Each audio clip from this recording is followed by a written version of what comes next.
देवियों और सज्जनों, ख़वातीनो हज़रात, आप देख रहे हैं वसुधैव कुटुंबकम का खास प्रोग्राम अखंड भारत। मैं हूं सुल्तान समद भूतपूर्व आईएएस। नमस्कार, आदाब। आज के इस एपिसोड में चर्चा का टॉपिक है मुस्लिम संगठनों व राजनीतिक दलों पॉलिटिशियंस द्वारा समान नागरिक संहिता का विरोध किया जाना असंवैधानिक है, अनकॉन्स्टिट्यूशनल है। फ्रेंड्स, यूनिफॉर्म सिविल कोड का मुद्दा एक बार फिर भारतीय राजनीति में गरमाने लगा है। इस मुद्दे पर बहस छिड़ने वाली है। वाद विवाद, आरोप प्रत्यारोप और तर्क वितर्क शुरू हो गया है। एक वर्ग संविधान के आर्टिकल 44 का हवाला देकर यूसीसी को यानी समान नागरिक संहिता को संपूर्ण भारत में लागू करने की मांग करता है, तो दूसरा वर्ग फंडामेंटल राइट्स या रिलीजियस फ्रीडम का वायलेशन मानकर इसे लागू करने का विरोध करता है। यह रस्साकसी कमोबेश आजादी के बाद से अब तक चली आ रही है।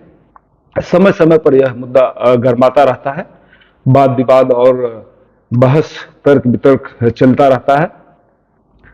साथियों, मौजूदा सूरत हाल यह है कि राष्ट्रीय विधि आयोग ने दिनांक 14/6/2023 को एक बार फिर दोबारा समान नागरिक संहिता पर धार्मिक संगठनों, बुद्धिजीवियों व आम जनता से 30 दिन के अंदर अपनी अपनी राय उपलब्ध कराने के संबंध में पत्र जारी किया है। बताता चलूं कि इसके पहले केंद्र सरकार ने वर्ष 2016 में 21वें विधि आयोग के समक्ष विचार विमर्श करने और विचारोपरांत अपनी राय देने के लिए इस विषय यानी यूसीसी को भेजा था। इसी साल विधि आयोग ने क्वेश्चनायर जारी कर इस विषय पर जनता से राय मांगी थी। इसके बाद वर्ष 2016 के बाद इस मुद्दे पर, इस विषय पर किसी तरह की कोई कार्रवाई नहीं की गई। इसके बाद ये मामला पूरी तरह से बस्ता खामोशी में चला गया। हाँ, इतना जरूर था कि कुछ हमारी स्टेट गवर्नमेंट्स जैसे उत्तराखंड, गुजरात की सरकार और कुछ सरकारों ने अपने यहाँ यूसीसी पर राय देने के लिए एक कमेटी का गठन किया है, बट अभी तक इस कमेटी ने क्या ड्राफ्ट या किस तरह का अपना ओपिनियन या रिपोर्ट सबमिट किया है, अभी इस संबंध में कोई अग्रिम कार्रवाई नहीं हो सकी है। अब विधि आयोग ने 14/6/2023 को पुनः इस संबंध में राय देने के लिए पत्र जारी किया है। 30 दिन का मौका दिया गया है। इसी पत्र पर बहस छिड़ी हुई है। आरोप प्रत्यारोप एक दूसरे पर लगाए जा रहे हैं। साथियों, यह मामला काफी संवेदनशील है। मौजूदा वक्त में यूसीसी को लागू किए जाने को लेकर माननीय दिल्ली उच्च न्यायालय में लगभग 6 रिट्स सुनवाई हेतु लंबित हैं। दिल्ली हाई कोर्ट ने केंद्र सरकार से इस विषय पर राय मांगी है, अपनी रिपोर्ट प्रेषित करने के लिए निर्देशित किया है। केंद्र सरकार ने हाई कोर्ट दिल्ली में इस मुद्दे पर गहनता से अध्ययन की जरूरत बताकर विधि आयोग को राय उपलब्ध कराने का हवाला दिया है। संभवतः इसी वजह से विधि आयोग ने एक बार फिर से जनता से 30 दिन के अंदर यूसीसी पर राय मांगा है। इसी पहल पर यूसीसी का विरोध किया जा रहा है। आरोप प्रत्यारोप लगाए जा रहे हैं। एक दूसरे पर कमेंट करने का दौर शुरू हो गया है। इसीलिए मैंने सोचा कि आपको इस संबंध में जानकारी उपलब्ध कराई जाए, ताकि आप या जनता या आवाम इस मुद्दे पर किसी के बहकावे और उकसावे में न आए और इसका विरोध न करें। साथियों, विधि आयोग के उपरोक्त स्टेप पर आइए हम सबसे पहले देखते हैं कि विधि आयोग के इस पहल पर जो उसने जनता से राय मांगी है, नोटिस जारी किया है, इस पर जो हमारी पॉलिटिकल पार्टीज हैं, पॉलिटिशियंस हैं और जो हमारी क्लर्जी है, रिलीजियस धर्मगुरु हैं, उनके द्वारा, जो मुस्लिम स्कॉलर्स हैं, उनके द्वारा इस पर क्या कुछ कमेंट या स्टेटमेंट दिया गया है, पहले हम इस पर बातचीत कर लेते हैं। साथियों, इस विधि आयोग की इस पहल पर सबसे पहले जो कमेंट्स किया गया, जो स्टेटमेंट जारी किया गया, वो था कांग्रेस महासचिव जयराम नरेश द्वारा। इन्होंने कहा है कि समान नागरिक संहिता पर विधि आयोग की पहल सरकार के ध्रुवीकरण का एजेंडा है। इन्होंने साफ साफ कह दिया कि ये जो विधि आयोग लॉ कमीशन ने क्वेश्चनर जारी किया है राय मांगने के लिए, यह केंद्र सरकार के ध्रुवीकरण का एक एजेंडा है। इसी तरह का बयान all India Muslim personal law board ने भी दिया है। बोर्ड ने अपने स्टेटमेंट में कहा है कि विधि आयोग के इस स्टेप को सरकार द्वारा पोलराइजेशन किए जाने का प्रयास तथा डाइवर्जनरी टैक्टिस या मुद्दों से भटकाने की टैक्टिस कहा है। साथ ही साथ विधि आयोग को अपनी इस पहल पर पुनः विचार करने का सुझाव दिया है। इसी तरह जमीयत उलमाए हिंद के अध्यक्ष काबिल सद एहतराम आली जनाब मौलाना अरशद मदनी साहब ने भी विधि आयोग की इस पहल को रिलीजियस फ्रीडम और फंडामेंटल राइट का वायलेशन बताया है।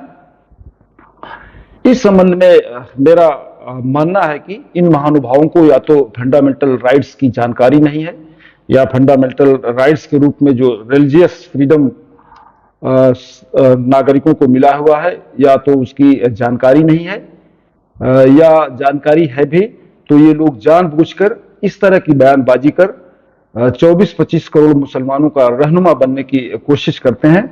जबकि हकीकत यह है कि समान नागरिक संहिता न बनाए जाने से संविधान द्वारा प्रदत्त फंडामेंटल राइट्स आर्टिकल 14, 15, 21, 25, 26, 29 और 30 का खुला वायलेशन हो रहा है। इस संबंध में मैंने पहले भी आपको वीडियो बनाकर जानकारी दे चुका हूं, इस पर विस्तार से डिस्कस किया जा चुका हूं।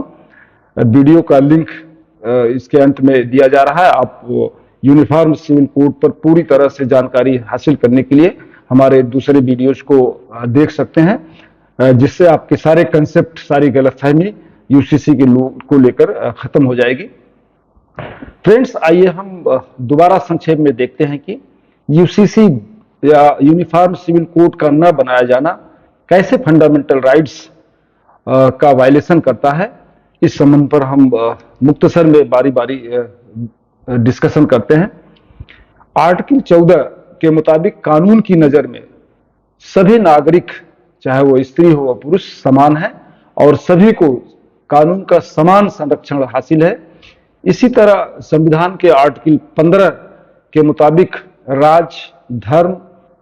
राज्य, धर्म, मूल, वंश, जाति, लिंग, सेक्स और बर्थ प्लेस यानी जन्म स्थान के बिना पर किसी के साथ भेदभाव नहीं करेगा। साथियों, इन दोनों उपरोक्त आर्टिकल 14 और 15 के अनुसार मुस्लिम मर्दों द्वारा 4 शादी किए जाने का अधिकार, तलाक दिए जाने का तरफा अधिकार, हलाला प्रथा, शादी की एज निर्धारित न होना, इद्दत के बाद तलाक के मामले में सिर्फ 3 माह तक नान नक्फा यानी भरण पोषण दिए जाने का प्राविधान गैर संवैधानिक और सेक्स या लिंग के आधार पर मर्द और औरत में भेदभाव करता है। इसलिए यह पूरी तरह से अनकॉन्स्टिट्यूशनल है। इसी तरह आर्टिकल 25 एक जो सभी नागरिकों को धर्म के मानने की आजादी देता है, यानी भारत का कोई भी नागरिक अपनी चॉइस के मुताबिक किसी भी धर्म को मान सकता है। यह रिलीजियस फ्रीडम उसको आर्टिकल 25 में मिली हुई है, लेकिन यह शर्तों के अधीन है, सब्जेक्ट टू कंडीशन है। Religious right to freedom absolute नहीं है, यह कुछ शर्तों और कंडीशन के अधीन है। इसी आर्टिकल 25(1) के मुताबिक धर्म को मानने की आजादी लोक व्यवस्था यानी पब्लिक ऑर्डर, मॉरलिटी, सदाचार और हेल्थ के अधीन होगी। 25(2) के मुताबिक समाज कल्याण या सुधार के लिए सरकार कभी भी किसी तरह का कानून बना सकती है। ये कंडीशन रिलीजियस फ्रीडम के साथ साथ ये कंडीशन लगाई गई है। इन्हीं कंडीशन के तहत आपको उसी सीमा तक रिलीजियस फ्रीडम हासिल है जिस सीमा तक इनका वायलेशन नहीं होता। सरकार सोशल वेलफेयर या रिलीजियस सोशल रिफॉर्म के लिए किसी भी समय कानून बना सकती है। ये आर्टिकल 25(2) में पूरी तरह से डिफाइन किया गया है। इसी आर्टिकल 25(2) के तहत हिंदू समाज की बहुत सारी कुरीतियां जो सदियों से हिंदू पर्सनल लॉ के रूप में मान थी, जैसे सती प्रथा, बहुविवाह, बाल विवाह, मुंडन प्रथा, विधवा विधवा विवाह प्रतिषेध को कानून बनाकर समाज सुधार व समाज कल्याण के लिए समाप्त कर दिया गया था। तो मुस्लिम पर्सनल लॉ की जगह यूनिफॉर्म सिविल कोड बनाना कैसे फंडामेंटल राइट का वायलेशन करता है, कैसे रिलीजियस फ्रीडम को कर्टेल करता है, समझ से परे है। साथियों, बात यही खत्म नहीं हो जाती है। फंडामेंटल राइट्स की गहराई से स्टडी करने से पता चलता है कि शरीयत एप्लीकेशन एक्ट 1937, जिसे ब्रिटिश हुकूमत द्वारा पास किया गया था, यह एक्ट भी आर्टिकल 13 और शाहबानू के मामलों में भरण पोषण यानी मेंटेनेंस पर माननीय सुप्रीम कोर्ट द्वारा दिए गए फैसले को न्यूलीफाई करने के लिए संसद द्वारा 1986 में बनाया गया act Muslim women protection of rights on divorce 1986 article 21 का खुला वायलेशन करता है। आर्टिकल 13(1) में प्रोविजन किया गया है कि इस संविधान के शुरू होने से ठीक पहले यानी 26 जनवरी 1950 से ठीक पहले भारत में लागू सभी कानून उस सीमा तक शून्य होंगे जिस तक वे इस भाग 3 के उपबंधों से असंगत हैं या वायलेशन करते हैं। इसका मतलब यह है कि 1950 यानी संविधान लागू होने की तिथि साल से पहले जो भी कानून ब्रिटिश गवर्नमेंट द्वारा या आजाद भारत में पारित किए गए थे, अगर वह फंडामेंटल राइट्स के किसी पार्ट का वायलेशन करते हैं तो वो उसी सीमा में शून्य होंगे। इस तरह यह एक्ट शरीयत एप्लीकेशन एक्ट आर्टिकल 14, 15 या 21 से असंगत है, अतः यह अनकॉन्स्टिट्यूशनल है, शून्य है। वर्तमान में इसके बिना पर पर्सनल लॉ की दुहाई नहीं दी जा सकती। इस एक्ट के बारे में हमने पूर्व वीडियोज में बहुत विस्तार से आपको समझाने का प्रयास किया है, आप इसको देख सकते हैं। इसी तरह Muslim women protection of rights on divorce 1896 article 21 वह हलाला प्रथा भी आर्टिकल 21 का वायलेशन करती है। इस एक्ट की धारा 4 के मुताबिक कोई भी तलाकशुदा मुस्लिम औरत तलाक के बाद सिर्फ इद्दत की मियाद तक यानी 3 माह तक अपने पूर्व शौहर से भरण पोषण पाने की अधिकारी है, 3 माह बाद नहीं। अगर कोई तलाकशुदा मुस्लिम औरत अब तलाक के बाद शादी नहीं करती है और जिंदगी भर अविवाहित रहती है, अनमैरिड रहती है, फिर भी उसको उसका पति गुजारा भत्ता नहीं देगा, 3 माह के बाद उसका पूर्व पति उसका मेंटेनेंस नहीं देगा। जबकि हिंदू मैरिज एक्ट या हिंदू मेंटेनेंस एक्ट 1956 के मुताबिक अगर कोई हिंदू औरत जिसका तलाक होता है, अगर वह तलाक के बाद शादी नहीं करती है और आजीवन अनमैरिड रहती है, अविवाहित रहती है, तो उसका पूर्व पति जिंदगी भर उसका मेंटेनेंस करेगा, उसका भरण पोषण देगा। और हमारे मुस्लिम पर्सनल लॉ के मुताबिक मुस्लिम मर्द सिर्फ 3 महीने 13 दिन तक ही उसके भरण पोषण का रिस्पॉन्सिबल है, उत्तरदायी है। यह दोनों में डिस्पैरिटी है और यह फंडामेंटल राइट्स का उल्लंघन करता है। साथियों, राइट टू डाइवोर्स एक्ट किस तरह से 1986 किस तरह से फंडामेंटल राइट्स का उल्लंघन करता है, फंडामेंटल राइट्स के आर्टिकल 21 का उल्लंघन करता है, इस मुतालिक हम बातचीत करते हैं। मेनका गांधी वर्सेस भारत संघ के बाद में माननीय उच्चतम न्यायालय ने आर्टिकल 21 की व्याख्या करते हुए इसकी ज्यूरिसडिक्शन को और बढ़ा दिया है।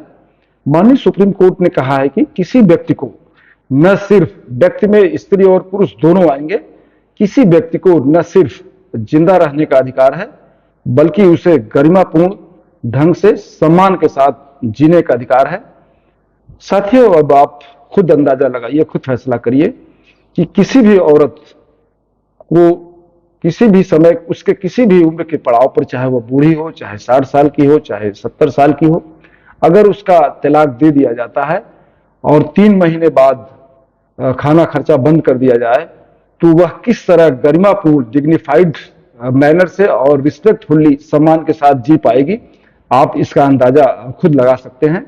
आज हमारी लाखों मुस्लिम तलाकशुदा बहन बेटियों का क्या हाल है, वो किस तरह से जिंदगी अपनी गुजार रही हैं, किस जिल्लत के साथ वो जिंदगी जी रही हैं, आप अपने समाज में अपने आसपास देख सकते हैं। एहसास किया जा सकता है कि यह किसी को यह सिर्फ एहसास किया जा सकता है, यह किसी को दिखाई नहीं देता। इसी तरह हलाला प्रथा भी आर्टिकल 21 का वायलेशन करती है। हलाला प्रथा के बारे में मैं पहले एपिसोड्स में बातचीत कर चुका हूं। हलाला प्रथा से मुस्लिम औरत गुजरने के बाद उसकी मानसिक स्थिति क्या होती है, आप खुद समझ सकते हैं। आप अपने आसपास देख सकते हैं कि जिन मुस्लिम खवातीन को तलाक के बाद हलाला से गुजरना पड़ा होगा, उनकी क्या हालत होती होगी, आप अंदाजा लगा सकते हैं। हलाला प्रथा से गुजरने के बाद मुझे नहीं लगता कि कोई औरत, कोई खवातीन रिस्पेक्टफुल या डिग्निफाइड ढंग से जी पाती होगी।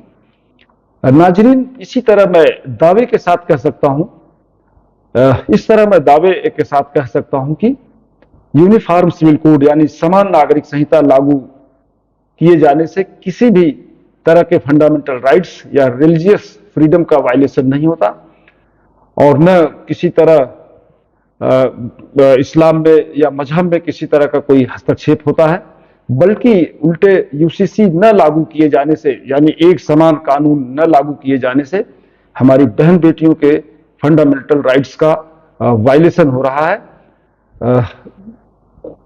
आखिर हम सब कब तक पर्सनल लॉ के नाम पर अपनी बहन बेटियों के साथ जुल्म और सितम करते रहेंगे? आखिर कभी तो अंत होगा। उनके अधिकारों का हम कब तक हनन करते रहेंगे? अब हमारी मुस्लिम औरतें भी जाग गई हैं, अपने अधिकारों को लेकर सतर्क व सजग हो गई हैं, सड़कों से लेकर न्यायालयों तक इंसाफ मांगने के लिए स्ट्रगल कर रही हैं, जद्दोजहद कर रही हैं। अब इसको बहुत दिन तक दबाया नहीं जा सकता। मेरी साथियों, आखिर में मैं उन लोगों से गुजारिश करना चाहूंगा, दस्तबस्ता गुजारिश करना चाहूंगा, जो लोग फंडामेंटल राइट्स और रिलीजियस फ्रीडम का हवाला देकर औरतों के साथ नाइंसाफी करते हैं। एक बार संविधान के आर्टिकल 13, 14, 15, 21 व 26 को जरूर पढ़ लें। झूठी शोहरत के लिए गलत बयानबाजी न करें, जनता को गुमराह न करें, मासूम और भोली भाली जनता को उकसाने और भड़काने का काम न करें। आवाम से भी, यानी सभी जनता से भी मेरी यही गुजारिश है कि वे किसी के बहकावे में ना आए, खुद संविधान के उपरोक्त आर्टिकल्स को पढ़ लें। यूसीसी लागू होने से मजहब में किसी तरह की मुदाखलत नहीं होगी। मुस्लिम समाज इस तरह के विवादित मुद्दों से ऊपर उठकर अपनी तालीम और तरक्की पर फोकस करेगा, उसके विकास का रास्ता साफ होगा। इस मुद्दे पर किसी तरह के विरोध, प्रदर्शन, धरना, जुलूस और तोड़ फोड़ में शामिल होने की जरूरत नहीं है। यह हमारी मजहबी आजादी, हमारे फंडामेंटल राइट्स व इस्लाम में किसी तरह का हस्तक्षेप या मुदाखलत नहीं करता है। ये सिर्फ आपको कुछ लोग भड़काने और उकसाने का अपने जाति मफाद में काम कर रहे हैं, उनके बहकावे में बिल्कुल ना आए। आप आर्टिकल्स को, संविधान के उपरोक्त आर्टिकल्स को अच्छी तरह पढ़ लें। आखिर में मैं अपने पॉलिटिशियंस और पॉलिटिकल पार्टी से भी अनुरोध करना चाहूंगा कि यूनिफॉर्म सिविल कोड के मुद्दे पर राजनीति न करें, बल्कि यूनिफॉर्म सिविल लॉ बनने में सरकार का सहयोग करें, वास्तविकता को स्वीकार करें। यूनिफॉर्म सिविल कोड आज मुस्लिम समाज की बेहद जरूरत है। इसकी वजह से बहुत सारी दुश्वारियां हैं, बहुत सारी प्रॉब्लम्स आए दिन फेस करनी होती हैं। हमारी बहन बेटियों को और हमको न्यायालयों में चक्कर लगाना पड़ता है इंसाफ मांगने के लिए, सड़कों पर उतरना पड़ता है, धरना प्रदर्शन करना पड़ता है। तो मैं पॉलिटिशियंस और पॉलिटिकल पार्टी से दस्तबस्ता गुजारिश करूंगा कि इस मामले में फॉल्स की सिंपैथी या तुष्टिकरण की नीति न अपनाकर हकीकत को, वास्तविकता को एक्सेप्ट करें और गवर्नमेंट का कोऑपरेशन करें, सरकार का सहयोग करें। यह मुस्लिम समाज के विकास में मील का पत्थर साबित होगा। आखिर में मैं भारत सरकार व राज्य सरकारों से मुतालबा करता हूं कि बिना देर किए, यथाशीघ्र, जल्द अज जल्द, बिना किसी की परवाह किए राष्ट्रहित और मुस्लिम समाज के हित में एक समान कानून बनाया जाए।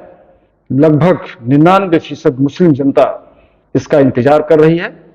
हमारी बहन बेटियां वर्षों से आस लगाए बैठी हैं। अब इस मुद्दे को बहुत ज्यादा नहीं टाला जा सकता। साथियों, आज के इस एपिसोड में बस इतना ही। अन्य एपिसोड में हम फिर मिलेंगे। जय हिंद, जय भारत।